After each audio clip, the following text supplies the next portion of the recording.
What up, everybody? This is Jamal Baraka, GT Media Reviews. I got a topic for you tonight, and this one's not going to be a comic review. This is going to be just kind of a stream of consciousness about something I think is important to me. You probably don't care. If you're not reading comics, even if you are reading comics, you probably don't know this is going on. But I just wanted to touch on it because one of the reasons why I made this channel and this page was because I wanted to share my voice, as opposed to being associated with Planet EJLBN, which is my main brand that I'm building. GT Media Reviews was just an offshoot where people that I interact with can discover me and my real voice. So I'm reading comics and I get news about books coming out, and one of the ones that I heard a couple months ago and I thought it was just terrible. It was a terrible idea from the start. Was the Ignited series from Mark Waid and KAWANZA OsaJYEFo. I don't know how to pronounce his name, so I apologize if he's watching the video. I doubt it, but if he's watching it, I apologize for butchering your name. This one is about a group of school shooting victims that become superheroes to fight, and they band together to change the world.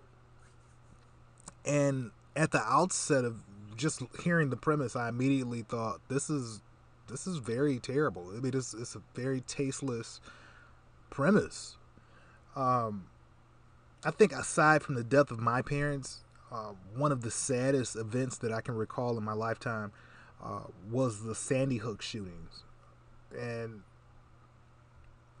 if you don't remember, that was the incident in which the active shooter in that incident he targeted a group of elementary school kids. Now, I remember sitting at my desk at work when the incident happened and just watching the news, and when I heard about the kids being shot, I was bothered. I was like, I had to step away from my desk, and I just cried.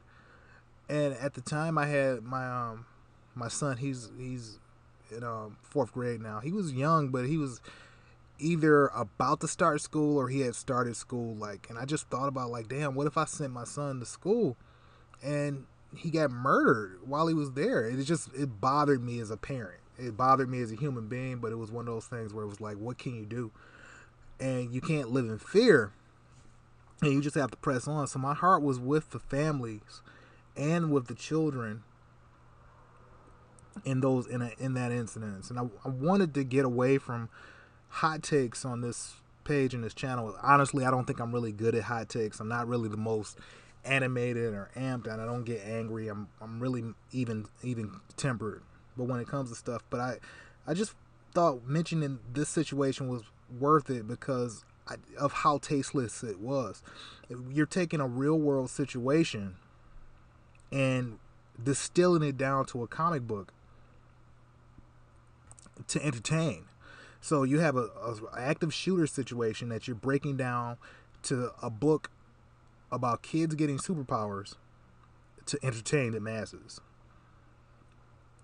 Now, Mark Waid, he might get a pass on this one. He's written Kingdom Come, and KAWANZA, I know he wrote Black AF with his comic book publisher. It was I read the first issue. I don't really recall much of what happened in it, but I don't, I want to give Mark Waid a pass and say, hey, the guy wrote Kingdom Come. It's like one of the best books ever.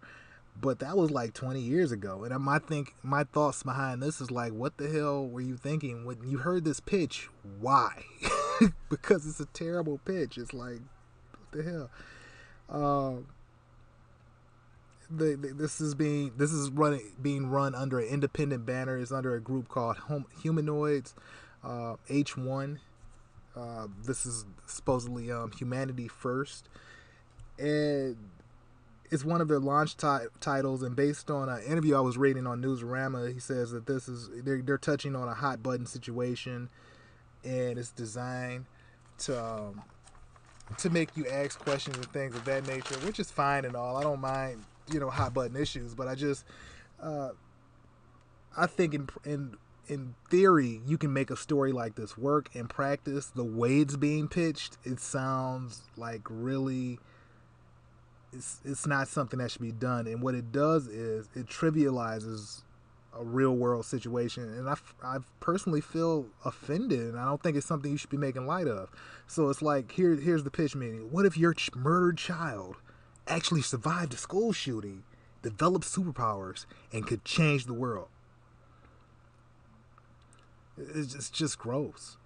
And I'm not for book burning or saying a project should be boycotted, but this ain't it, Chief. This is something where I just can't see it, you know. And I honestly believe the only reason the creators are getting a pass on this one is because most comic writers are left-leaning, let's be honest, are pro-gun control because they're left-leaning, don't have kids, and probably the biggest reason is because mainstream comics don't generate the interest that you possibly believe they do or what you believe. So I'm probably giving this book, you know, on my very small channel, more attention than about 97-98% of the country will when it drops. And that's just being honest. In fact, I think that if Mark Waid and KAWANZA had got the real attention of the mainstream press, the book probably wouldn't have came out. You know, it's just an ugly situation. And on that note, I don't want to keep this video going too long. I just want to shut it down. What I will say is if you want more content from me or you want to chime in, you can follow me on Twitter, Instagram, Tumblr, pretty much all over social media at GT Media Reviews. I'm going to make that small pitch because this isn't going to be reflective of most of the content that I put on my channel, but it bothered me and I just felt like chiming in. I didn't know where I was going to drop it, but I just felt like recording. On that note, I want to end this video in this portion of it. So the next few minutes, I'm just going to tag a real interview that was played featuring like real survivors of active shooting situations. I can't speak for them, but I can't imagine that they would be okay with their reality being turned into a comic book and sold for your entertainment. So on that note, I just want to say good night. Have a good one. I'll be back with another comic review probably in the next day or so. Be blessed. Thanks. There are 3 more funerals planned here in South Florida today. This as more than 100 students are getting on buses to go to the state capitol to lobby lawmakers on the state's gun laws. Meantime, we are hearing for the first time from some of those who survived this carnage. A warning, this is emotional and may be difficult to listen to. Nicholas Cruz in court Monday, the confessed school shooter never looking up. Charged with 17 counts of first-degree murder after the rampage at Marjorie Stoneman Douglas High School. Prosecutors now saying it's too early to talk about any kind of plea deal. I just prepared to die. It comes as those caught in the gunfire are sharing their stories for the first time. English teacher Dara Haas was in the first classroom targeted by Cruz. So at first you thought this was just the drill?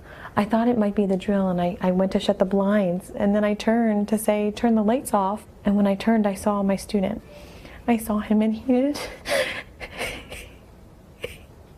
was bleeding. 14-year-old Alex Schachter had been shot. And my students, they were so brave. Haas grabbed her cell phone. And I called 911, and they asked if I could get to my student that was injured, and I couldn't get over to him. And then 911 said, he's coming back. Because he already shot my room twice. Wasn't that enough? But no, he's coming back.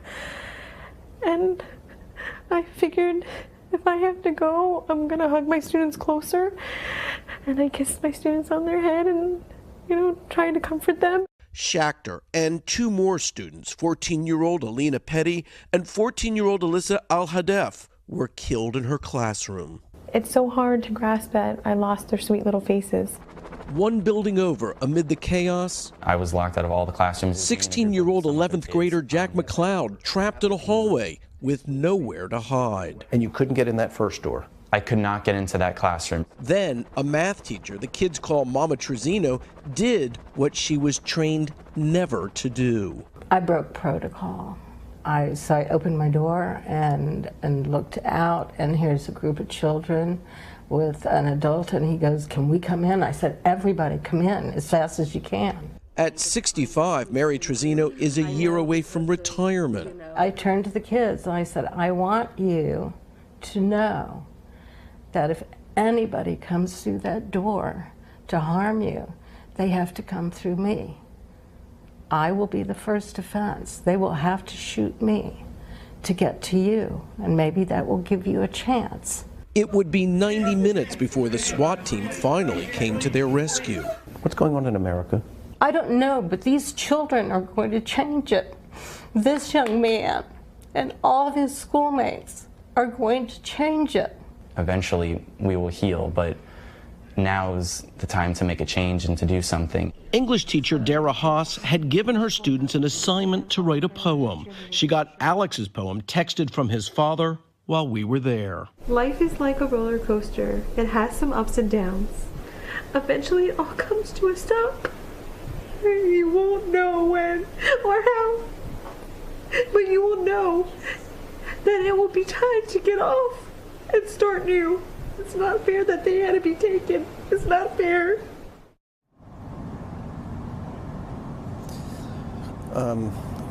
Savannah, Nicholas Cruz, the confessed gunman, has yet to explain why.